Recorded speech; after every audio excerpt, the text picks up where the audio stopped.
Halo gengs, gue Ca. Jadi hari ini ayo kita ngomongin lagi soal komputer gue yang satu ini. Nah, kalau kalian belum nonton part yang pertama, gue bakal link videonya di atas gitu dan juga di bawah biar kalian nonton dulu, biar kalian ngerti apa yang terjadi yang di pertama, biar kalian gak bingung apa yang gue ngomongin sekarang. Bagi yang udah nonton, kalian tahu kalau kemarin itu pas gue rakit PC kita ada sedikit masalah, dan setelah itu konklusinya itu adalah kalau satu RAM-nya itu ada yang rusak. Jadi sebenarnya pas gue upload video gue kemarin itu, gue udah tahu masalahnya apa dan gue udah ketemu solusinya apa. Tapi karena waktu terbatas, gue jadinya nggak bisa bikin update videonya langsung gitu.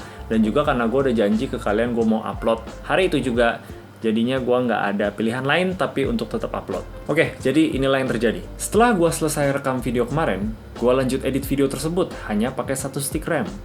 Dan untuk a certain extent, komputer gua jalan tanpa ada problem. Problem.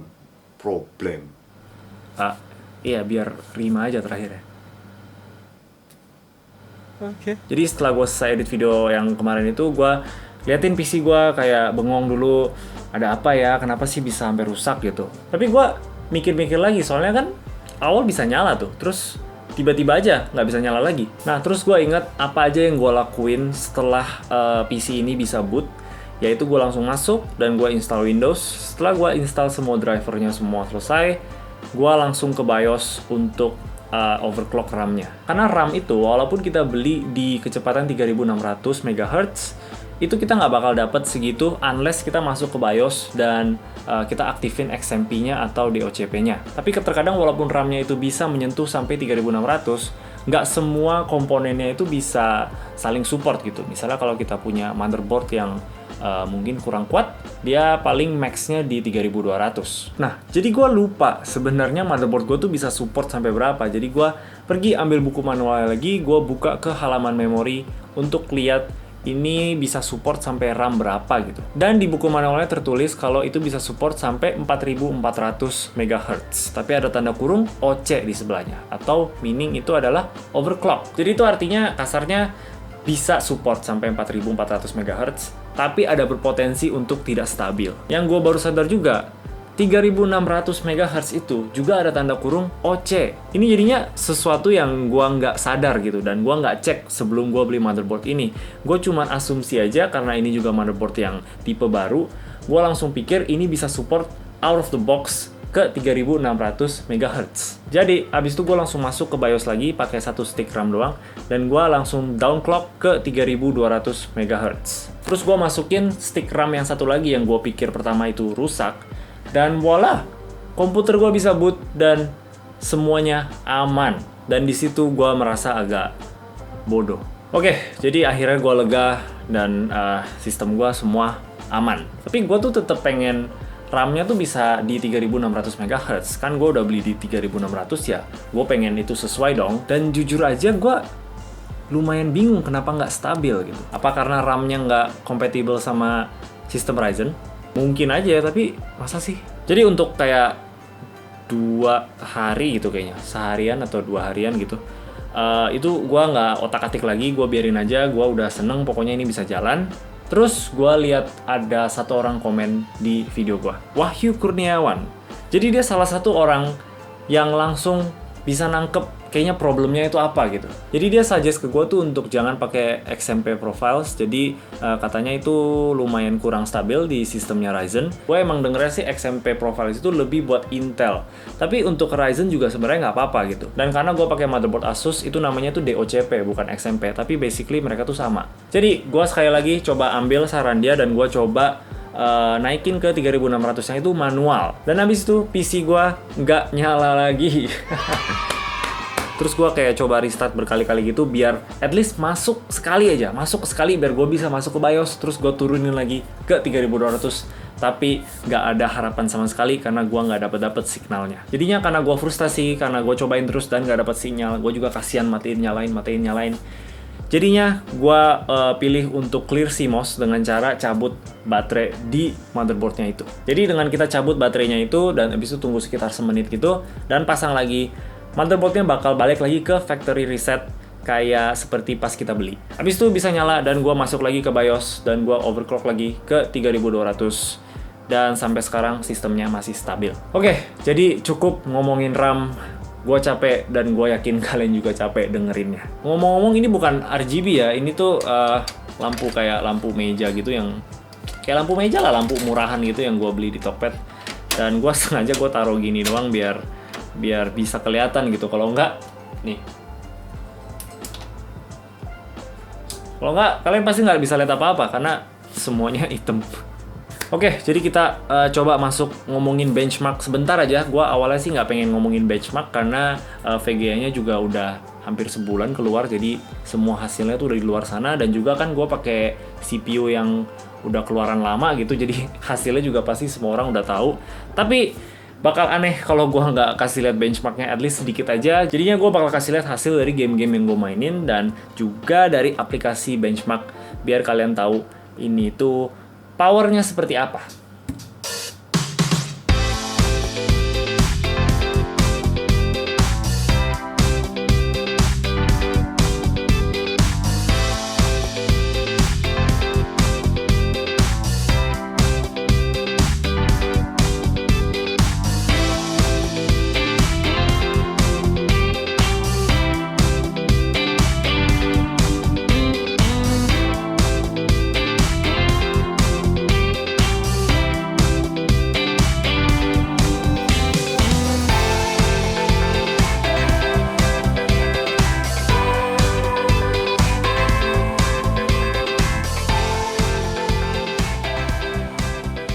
Oke, jadi itu adalah benchmarknya tadi. Sekarang gue pengen ngomongin dikit apakah ada kendala ngerakit dengan komponen ini dan juga di dalam casing yang ini. Dan juga gue lagi eksperimen nih, apakah kalian suka dengan style POV kayak gini. Jadi gue pegang kameranya di sini dan gue tinggal tunjuk-tunjuk gitu aja, atau kalian lebih suka gue duduk seperti biasa. Karena kalau untuk konten rakit PC, gue suka banget nontonin si Bitwit itu, dan untuk hampir semua konten rakit PC dia actually pakai POV gini, dan gue nggak tahu kenapa gue enjoy banget nontonnya gitu. Jadi gue pengen eksperimen aja, apakah kalian suka atau nggak suka, kalian kasih tau aja gue di komen bawah biar gue bisa sesuaikan gitu. Oke, jadi kasih tau gue di komen di bawah. Sip. Oke, alasan kenapa gue pengen ngomongin proses rakitnya, jadi misalnya kalau kalian pengen ngerakit yang sama persis, kalian bakal ada bayangan lah. Jadi kalau misalnya RAM-nya itu nggak ada masalah, proses rakitnya itu mulus banget. Untuk hasil akhirnya sih ya itu balik lagi ke selera masing-masing ya, tapi gue suka banget dengan hasil akhirnya semuanya matte black. Gue lumayan wish kalau ini tuh hitam dan juga nggak ada tulisan MSI dan GeForce RTX-nya. Maybe gue bisa spray paint, I don't know, gue masih agak takut untuk ngelakuin itu, maybe someday. Tapi overall gue sangat jatuh cinta sama desainnya seperti ini. Gue tahu banyak orang yang lebih suka RGB, tapi gue nggak benci RGB kok, jangan salah ya, gue nggak benci RGB sama sekali. Gue tetap merasa itu ada kerennya juga. Tapi gue seneng aja akhirnya gue bisa punya PC yang non RGB yang ya bisa dibilang beda sama dari orang lain lah. Ya overall gue tetap suka sama desain VGA-nya dan juga sama side bracket-nya ini di sini.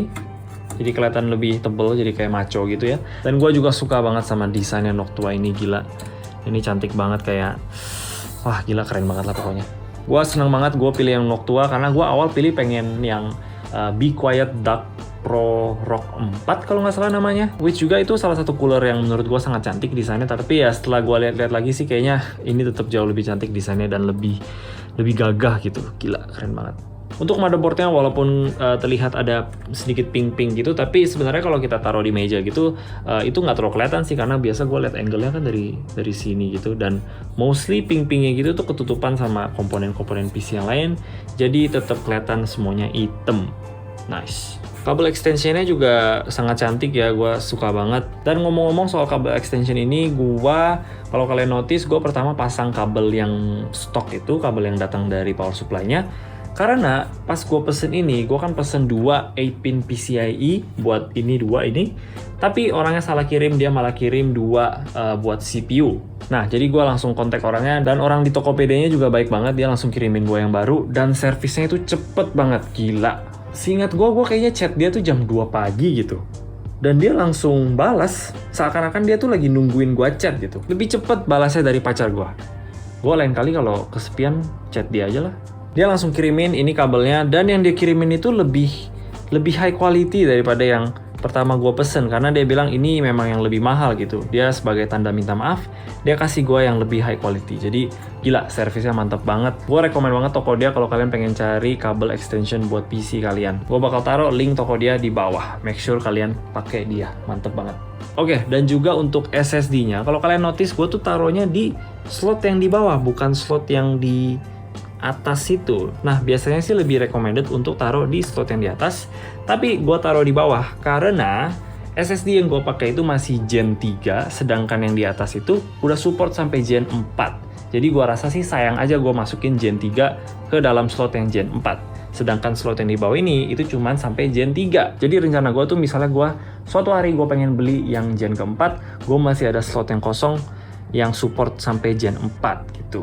Oke, mungkin terakhir ini yang gue bakal ngomongin itu adalah casingnya, karena gue kayaknya belum sempet ngomongin banget. Jadi ini Lianli LANCool Mesh 2.